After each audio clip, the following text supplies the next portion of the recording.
తక్కువగా పరిచయం అయ్యే జీనియస్ ఇండియన్ సైంటిస్ట్ ఎవరు ఇప్పుడు చూద్దాం. సత్యేంద్రనాథ్ బోస్ 1920 స్టార్టింగ్లో క్వాంటమ్ మెకానిక్స్లో పనిచేసినందుకు పాపులర్ చెందారు.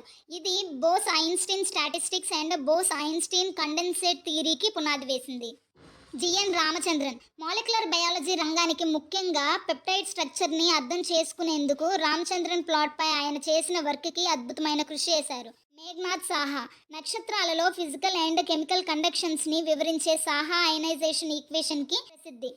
Salim Ali bird man of ఇండియాగా పేర్కొనబడ్డాడు. ఆర్నిథాలజీలో అతని work India bird studies and కాన్వర్జేషన్లో అగ్రగామిగా పరిగణించబడుతుంది.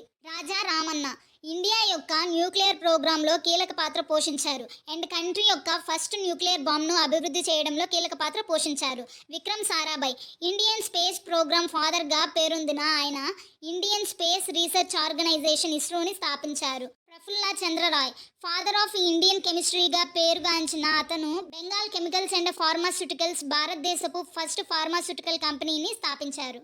యల్లప్రగడ సుబ్బారావు బయోకెమిస్ట్రీ అండ్ మెడిసిన్కు గణనీయమైన కృషి చేశారు. ఇందులో మూలంగా ఎడెనోసిన్ ట్రైఫాస్ఫేట్ పనితీరును కనుగొన్నారు. ఈ కింద కనిపిస్తున్న పజిల్ను సాల్వ్ చేయండి. నా వీడియో కనుక నచ్చితే లైక్ చేయండి, షేర్ చేయండి, సబ్స్క్రైబ్ చేసుకోవడం మాత్రం మర్చిపోకండి.